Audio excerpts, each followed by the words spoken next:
Well, hello there. This is Cathleen Elle. I just wanted to pop on real quick to just give you your weekly guidance and inspiration and clarity today.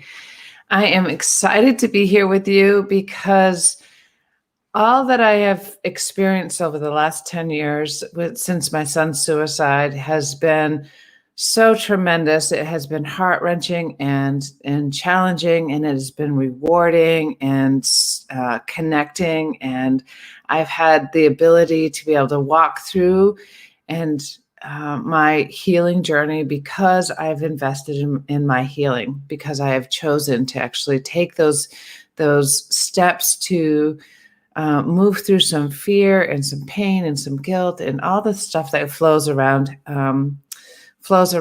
grief. And part of today's video is going to be about how you can move through your holidays with your loved ones. Physical being presence is not here. And since this week is Thanksgiving for the American holidays, I thought I would just share some tips and tools on how I made it through Thanksgiving for the earlier years of Logan's transition. So some of the things that I did was actually set the table so he was there, like he was present there, like his name was still there, his presence was still there. I also I put his shirt on the back of the chair, so where his shirt was present. There were times where I made his favorite dish, and as we passed the dish around, we would talk about stories, share stories about our loved ones. So their presence is still there.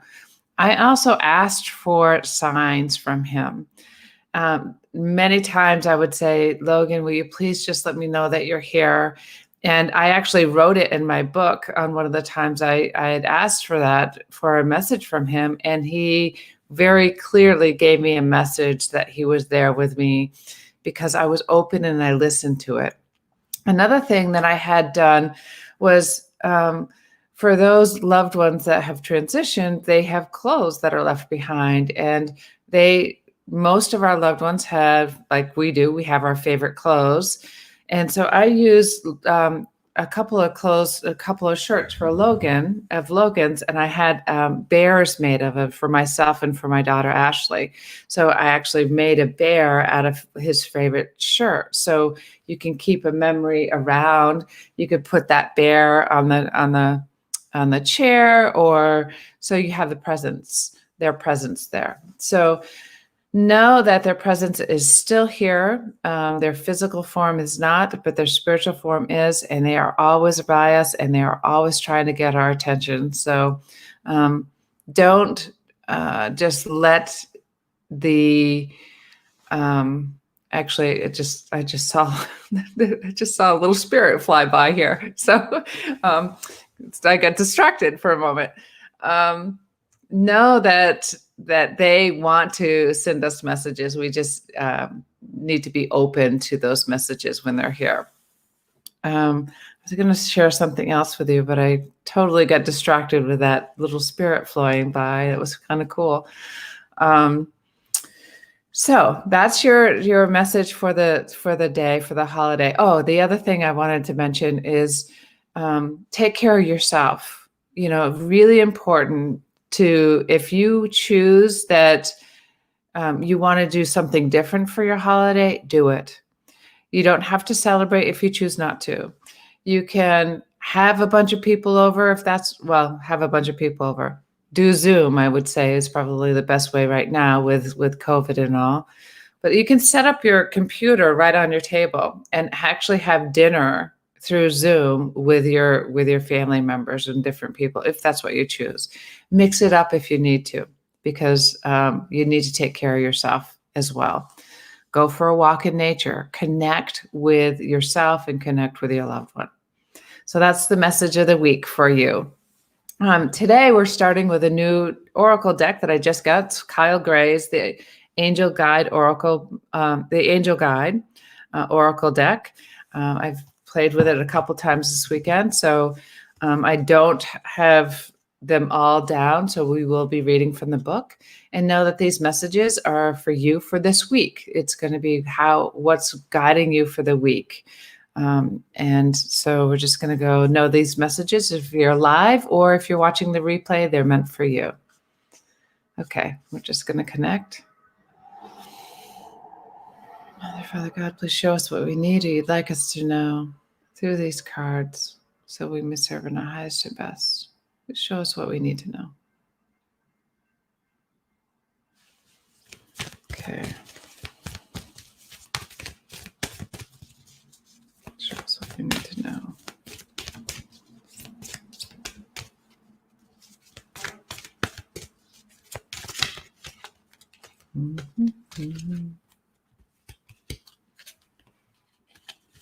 Ease and grace. Well, that makes sense to me. Complete sense to me.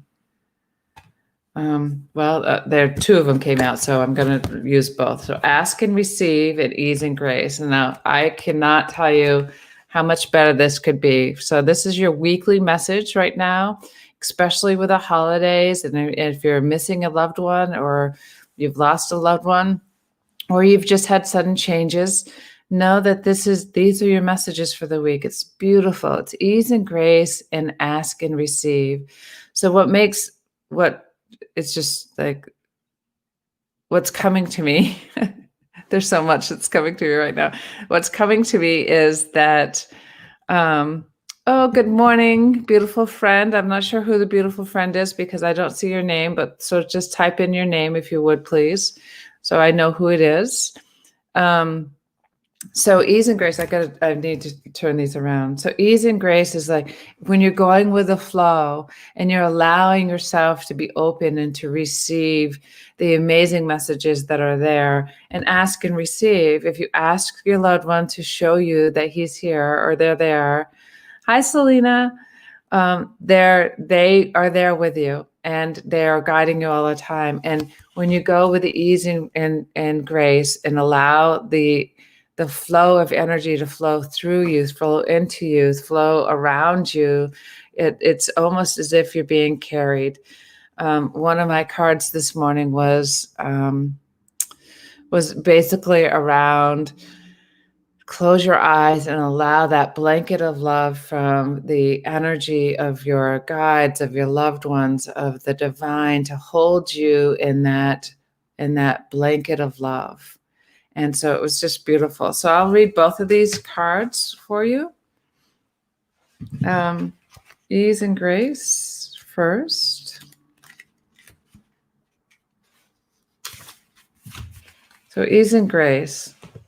This is a time to learn and adapt. You are being guided to slow down, take your time, take the current moment, and allow space for events to occur.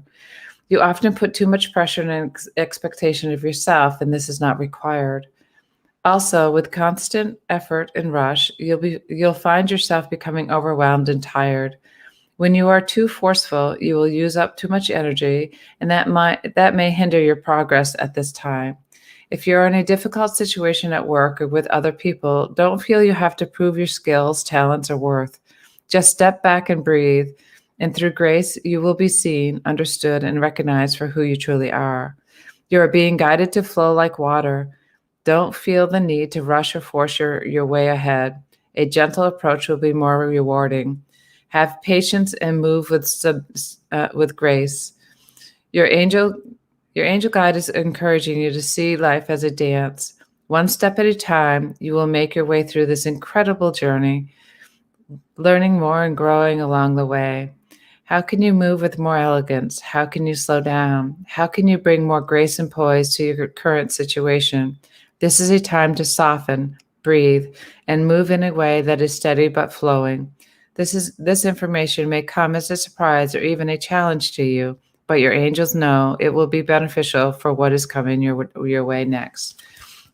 What makes sense to me about this is the actual fact that when we slow down, we allow, we take one step at a time in our healing journeys, in our journeys of pain or anxiety or stress or anything at all. When we focus on the here and now, it takes less stress out of the future because we're not looking too far out into the future. So ask and receive. Ask and receive.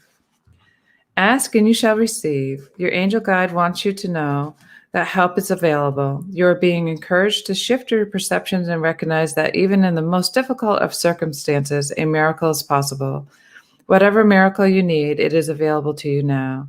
Your angel guide is encouraging you to recognize that you may have been blocking support by saying no to the things you wanted to say yes to, and asking you to change that now. When you begin to say yes to the experiences that light you up, you usher increased levels of support into your life. You may feel that your prayers aren't being heard, but this isn't true. Angels have heard you and are suggesting you take time to assess where in your work or relationships you may be creating barriers to success. When you are open to seeing and doing things differently, you will experience the answers and miracles you need. You are being encouraged to pray from a space of gratitude now. When you focus on what you are grateful for, you align your energy with the miraculous. Heaven is encouraging you to welcome support in all areas of your life. Beautiful messages, I believe, for the holiday week. Ask and you shall receive. Know that your angel guides are there. Know that your departed ones are there. Knowing that you're being guided and held and loved. And when we're in gratitude and really just focusing inward on what we can be grateful for, it all just flows naturally and with divine timing. It's about surrendering to the fact that it is divine timing and is not our timing. So I wish you well this week. I hope you have a wonderful Thanksgiving. I am so, so grateful for you, for tuning in, for being here. I love you. And know that I have a couple of one-on-one clients slots available. So I have two slots available right now. And the Sacred Healing Circles are still moving forward. So would love to have you there. And in January, I'm starting the From Grief to Belief Stepping Stones for those who have experienced someone suddenly and unexpectedly. So would love to have you join me. Connect with me at cathleenelle.com on my website. And I look forward to seeing you soon. Take care. See you next week.